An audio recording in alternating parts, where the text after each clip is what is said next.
Sur les plages de la Grande Motte, c'est devenu le nouvel incontournable de l'été, les paillotes de luxe. Elles transforment le littoral en un lieu de détente chic et haut de gamme. Les prix pratiqués sont jusqu'à 30% plus chers qu'en centre-ville. On a mis un jacuzzi pour que les gens de la brasserie puissent passer un petit moment l'après-midi tout en regardant la mer. Quelles sont les recettes pour attirer une clientèle aisée?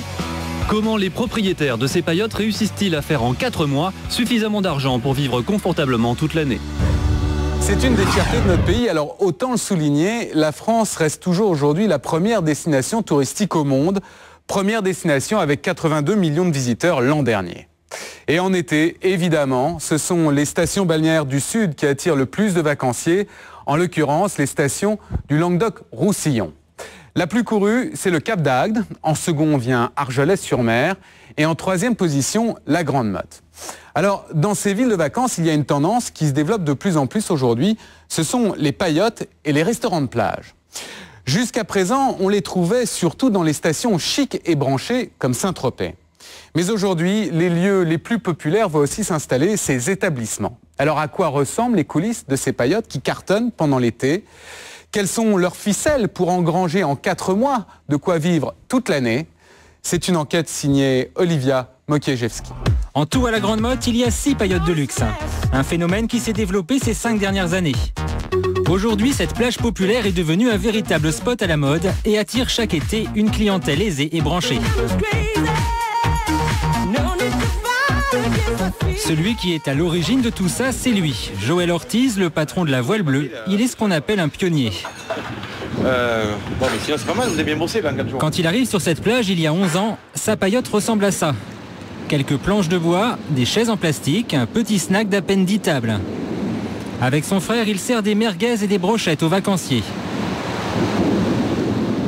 Un business rentable, mais ça ne lui suffit pas. Joël demande à la mairie l'autorisation de s'agrandir et s'attaque à une clientèle haut de gamme. Il n'y avait pas de plage privée, ça n'existait pas sur la région, on était des précurseurs. Et je pense qu'il y a le potentiel, la preuve, c'est qu'on est encore là. Et ça a plu, on était les seuls sur toute la région à avoir des belles structures comme ça. Ça fait que je pense qu'on a ramassé le potentiel des clients de partout, quoi. Ils sont venus tous chez nous, quoi.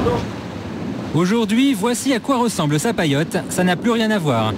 La plage privée de Joël est devenue une référence dans la région. Bonsoir, monsieur, dame. Bonjour. Bonjour, on doit se marier l'année prochaine, au mois de juin ou début juillet. Oui. Pour savoir si vous faites quelque chose. Oui, on fait des mariages beaucoup. Je vous donne le dossier de ma commerciale. En tout, Joël emploie une 50aine de personnes. On est bien loin de la cabane sur le sable. La petite buvette est devenue un restaurant de plage de 1500 mètres carrés avec tout le luxe. Vaisselle chic, lustre en cristal, mobilier design, rien n'est trop beau. Et cette année, Joël a même ajouté un petit plus. Et là, comme vous pouvez le voir, on a mis même un jacuzzi pour que les gens de la brasserie puissent passer un petit moment l'après-midi à se faire brasser par l'eau, tout en regardant la mer. Au total, Joël a investi plus d'1 million d'euros dans sa paillote. Une dépense faramineuse pour une activité qui n'est que saisonnière. Je vous en prie. Alors comment les plages privées font-elles pour rentabiliser en 4 mois un business aussi coûteux?